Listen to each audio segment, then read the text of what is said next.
Dua pria ini sama-sama mengaku mereka adalah titisan Yesus. Satu mengaku Yesus dari Siberia, satu lagi mengaku Yesus dari Australia. Let's check it out.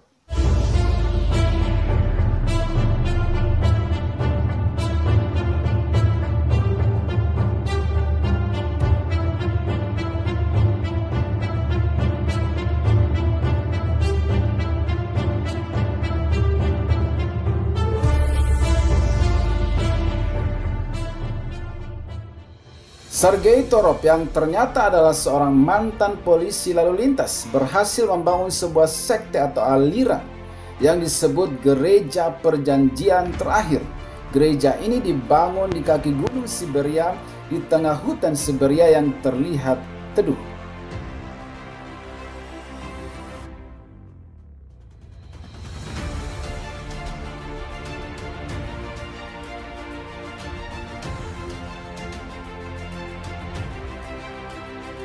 Konon pengikutnya lebih dari 5.000 orang dari berbagai latar belakang seperti dokter, musisi, bahkan ada juga tentara kolonel, tentara merah di era Uni Soviet.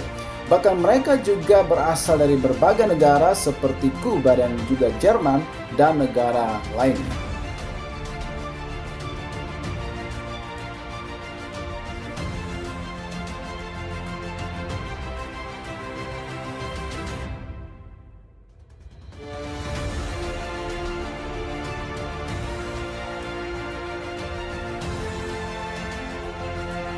Tempat ini terlihat teduh, tapi realitanya banyak pengikutnya yang mengalami kekerasan psikologis, bahkan mereka juga mengalami luka-luka yang sangat serius.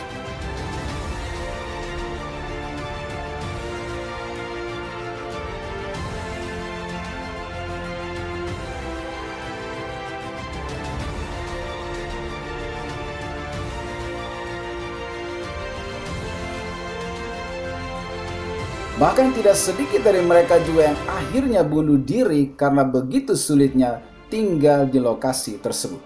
Torop dan dua rekannya pada akhirnya diringkus polisi Rusia pada tanggal 23 September 2020 yang lalu.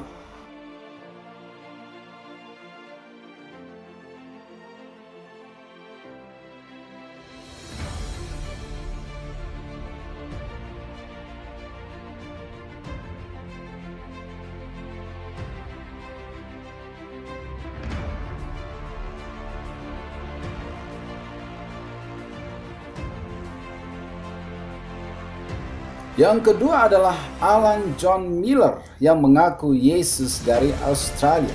Nah, ini mengaku bahwa dia adalah titisan Yesus Kristus yang telah mati disalib dan bangkit kembali. Dan dengan demikian dia berhasil mengumpulkan pengikut-pengikut dari orang dewasa bahkan anak-anak. Kemudian mereka diisolasi di komplek-komplek tertentu. Selain mengaku dirinya adalah Yesus, dia juga punya istri yang diberi nama Maria Magdalena. Pengikutnya pun berdatangan dari berbagai negara.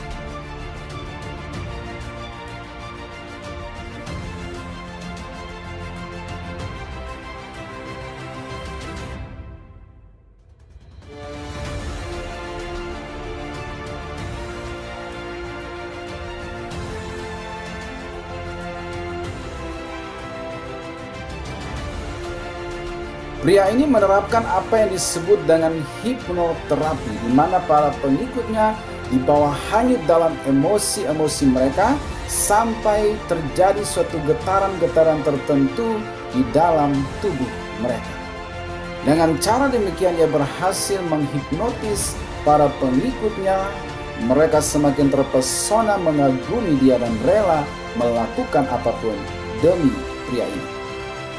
Dia juga mengaku bahwa dia diutus oleh Bapa. Jadi siapa yang menolak dia, artinya menolak Bapa yang mengutus dia. Sehingga para istri yang menjadi pengikut dia rela meninggalkan suami-suami mereka yang menolak ajaran Miller ini.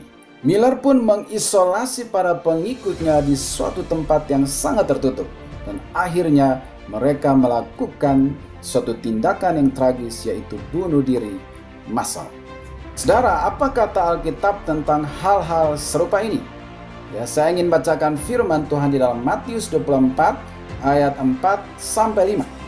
Jawab Yesus kepada mereka, "Waspadalah supaya jangan ada orang yang menyesatkan kamu. Sebab banyak orang akan datang dengan memakai namaku dan berkata, 'Akulah Mesias,' dan mereka akan menyesatkan banyak orang." Matius 24 ayat 23-27. Pada waktu itu, jika orang berkata kepada kamu, 'Lihat, Mesias ada di sini,' atau 'Mesias ada di sana,' jangan kamu percaya. Sebab Mesias-Mesias palsu dan nabi-nabi palsu akan muncul, dan mereka akan mengadakan tanda-tanda yang dahsyat dan mujizat-mujizat, sehingga sekiranya mungkin mereka menyesatkan orang-orang pilihan juga. Camkanlah, aku sudah mengatakannya terlebih dahulu kepadamu.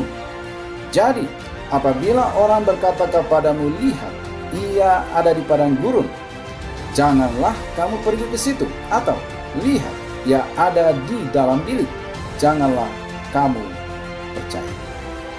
Sebab sama seperti kilat memancar dari sebelah timur dan melontarkan cahayanya sampai ke barat, demikian pula lah kelak kedatangan Anak Manusia."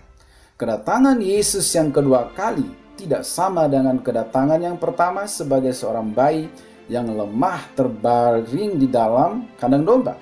Dia akan datang sebagai raja yang memerintah dalam kemuliaannya. Bahkan di sini dikatakan bahwa kilat memancar dari sebelah timur dan melontarkan cahayanya sampai ke barat. Demikian pula lah kelak kedatangan Anak Manusia. Jadi jangan mudah percaya dengan orang yang tiba-tiba muncul mengaku dirinya adalah Mesias. Matius 24 ayat 42. Karena itu berjaga-jagalah, sebab kamu tidak tahu pada hari mana Tuhanmu datang. Ayat 44. Sebab itu hendaklah kamu juga siap sedia, karena Anak Manusia datang pada saat yang tidak kamu duga. Yang terakhir, Kolose 2 ayat 7. Hendaklah kamu berakar di dalam Dia dan dibangun di atas Dia. Hendaklah kamu bertambah teguh dalam iman yang telah diajarkan kepadamu, dan hendaklah hatimu melimpah dengan syukur, supaya tidak mudah disesatkan. Firman Tuhan berkata, kita harus berakar di dalam Dia, bertumbuh di dalam Dia. Semoga video ini bermanfaat bagi kita semua. God bless you.